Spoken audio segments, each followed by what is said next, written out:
Christophe. Bonsoir François Baroin. Bonsoir. Alors comment réduire les déficits? On en a beaucoup parlé pendant cette émission. Est-ce qu'il faut baisser les dépenses ou est-ce qu'il faut un petit peu quand même augmenter les impôts? Les impôts, vous n'aimez pas beaucoup, on vous réécoute. On n'a pas de corticoïde particulier pour la gestion des déficits dans la mesure où nous travaillons d'abord et avant tout sur la dépense et pas sur les impôts. Le PO de la réduction de dette, c'est les impôts. C'est augmenter l'impôt sur le revenu, c'est augmenter la TVA, c'est augmenter l'impôt sur les sociétés. Nous ne prenons pas de PO, nous travaillons sur la dépense, donc c'est un travail de fond. EPO, j'ai sorti mon détecteur de PO justement, je suis pas allé bien loin en fait. Je suis allé dans le petit fascicule que vous avez développé pour 2011.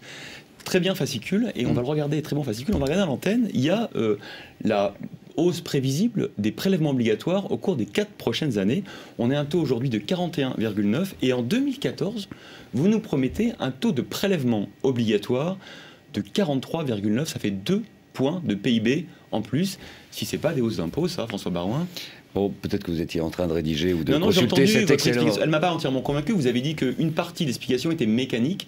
Quand il y a de la croissance, il y a plus d'impôts. Je pensais que l'impôt était quand même proportionnel au PIB, mais c'est possible qu'il y ait une partie d'explication. Enfin, quand on parle aux Français depuis quelques mois, et quand ils nous parlent de l'augmentation de la TVA sur le triple play, la baisse des niches fiscales sur les emplois à domicile pour garder les enfants, il y a des gens qui commencent à voir concrètement que ça a un impact quand même sur leurs impôts. Alors, vous ne pouvez pas dire qu'il n'y a pas de hausse d'impôts. Je peux le dire et je le maintiens, il n'y a pas de hausse généralisée des impôts. Je le disais, les prélèvements obligatoires, c'est l'addition de l'ensemble des impôts, toute nature, et des prélèvements sociaux. Ce ratio est calculé par rapport à la richesse nationale. Plus elle évolue, ce qui est une bonne chance, plus ce ratio augmente, puisque nous travaillons en volume, donc c'est un point important.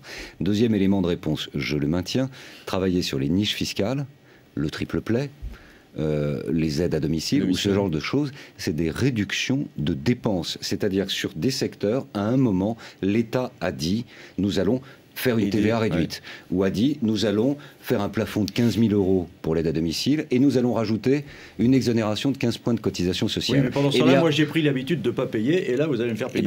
Eh bien oui, mais en période de crise budgétaire, on fait des choix, et ces avantages-là, vous ne pouvez plus en bénéficier. Peut-être que dans 4 ou 5 ans, quand on sera revenu à l'équilibre budgétaire, je l'espère, eh bien nous pourrons nous payer le luxe de ce type de dispositif dérogatoire, de dépenses fiscales supplémentaires. Mais aujourd'hui, non. Et donc je le maintiens, c'est pas une augmentation des impôts. Tout le monde n'en bénéficie pas. L'augmentation des impôts, c'est le fait de taper tout le monde, quel que soit justement c'est pas quand même un échec pour un gouvernement de droite. Alors on ne va pas parler des 148 milliards d'euros de déficit d'impôts de l'an dernier parce qu'il y a eu effectivement eu la crise, il y a eu un plan exceptionnel, un plan de relance, etc. Mais qui a marché d'ailleurs, qui a bien fonctionné. Mais quand même, quand on voit qu'en 2014, vous nous prévoyez presque 44 points de prélèvement obligatoire, alors que l'idée c'était quand même d'aider ce pays à peut-être être plus dynamique, plus mobile, à être moins enchâssé dans ces impôts qui Si votre question c'est de savoir si on aurait préféré ne pas avoir une crise internationale qui domine le mandat, la réponse est oui. Si votre question complémentaire c'est de dire est-ce qu'au fond la France a pris la bonne direction, vous me permettrez de dire, peut-être en prenant le risque de ne pas vous convaincre, la réponse est oui. Nous sommes le pays qui a le mieux traversé la crise, nous sommes sortis plus vite de la récession et nous avons aujourd'hui une activité qui nous permet d'avoir des bonnes nouvelles en espérance. Je n'ai pas eu le temps de le dire à Jérôme Cahuzac tout à l'heure, mais nous allons avoir des bonnes nouvelles sur les déficits. Nous serons certainement en dessous du niveau de 7,7. Et le 7,7 était déjà corrigé puisque nous l'avions estimé à 8,2 il y a un an. Donc ça veut dire que toutes ces mesures, elles commencent à porter leurs fruits. Et c'est un élément de la relance du pacte de confiance avec les Français. Alors autre sujet, la prochaine grande réforme du gouvernement, c'est donc le risque dépendance. Comment on couvre le risque de dépendance? Par quels moyens? On va réécouter ce que vous disiez parce que vous avez ouvert une brèche. J'aimerais qu'on approfondisse un petit peu, on vous écoute tout de suite. Ce débat, il est nécessaire. On va avoir plusieurs semaines, plusieurs mois devant nous, partout en France, pour débattre et savoir quelle est la meilleure piste. Est-ce que c'est une piste exclusivement publique? Le 5e pilier, c'est la solidarité qui finance la dépendance. Est-ce que c'est une piste exclusivement... ça obligatoirement. Ah bah, un 5e pilier seul, compte tenu du financement de cette réforme à terme, qui représente, selon le dernier rapport, autour de 25 milliards, il me semble difficile. On peut poursuivre encore quelques années de réduction de dépenses et affecter tout cela au financement de nouvelles prestations. Ce sont des choix politiques. Mais c'est quand même aujourd'hui un objectif ambitieux. Et d'ailleurs, est-ce que c'est juste?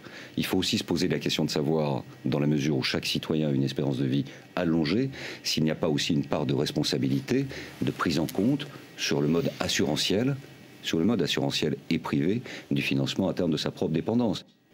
Et vous rajoutiez après, et si on va vers un financement privé assurantiel, comme vous le disiez, est-ce qu'il faudra rendre cette assurance obligatoire? C'est quand même un changement complet de modèle si on va vers cette hypothèse que vous avez clairement énoncée aujourd'hui ce soir. Ça fait partie des pistes qui sont en discussion. Ça ne fait pas partie aujourd'hui des arbitrages rendus par le gouvernement, puisque nous sommes au début d'un débat. Et au début du processus, il y aura sans doute quelques mesures dans le projet de loi de financement de la sécurité sociale pour l'année prochaine, mais tout ne sera pas réglé d'ici la prochaine législature.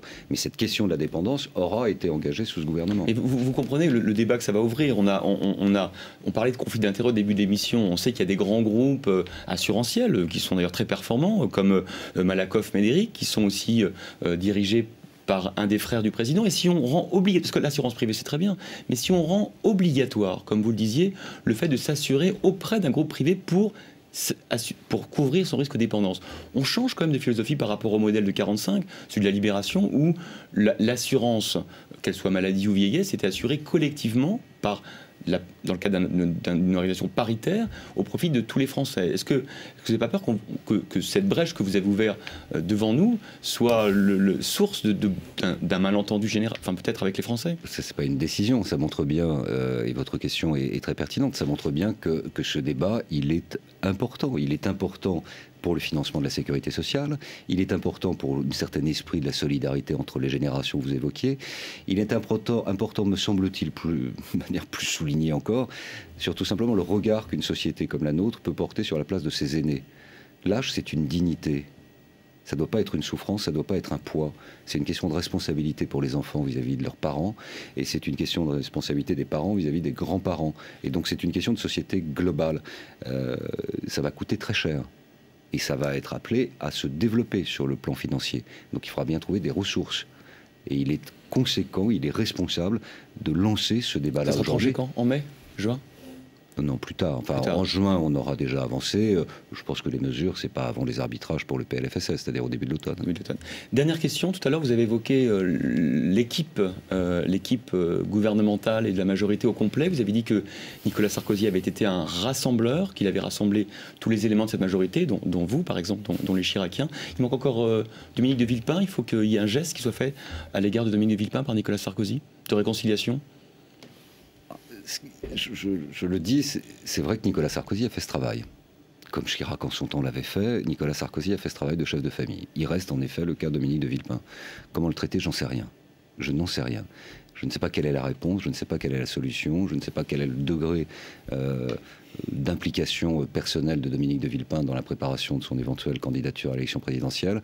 Je ne la souhaite pas. Je pense qu'il doit trouver une place dans la majorité, et je pense qu'il faudra, on est à 15 mois de l'échéance, il y a encore les moyens d'empêcher d'avoir un candidat supplémentaire, car cette campagne présidentielle, elle sera exigeante. Vous êtes sûr que Nicolas Sarkozy a fait le nécessaire vis-à-vis de Dominique de Villepin?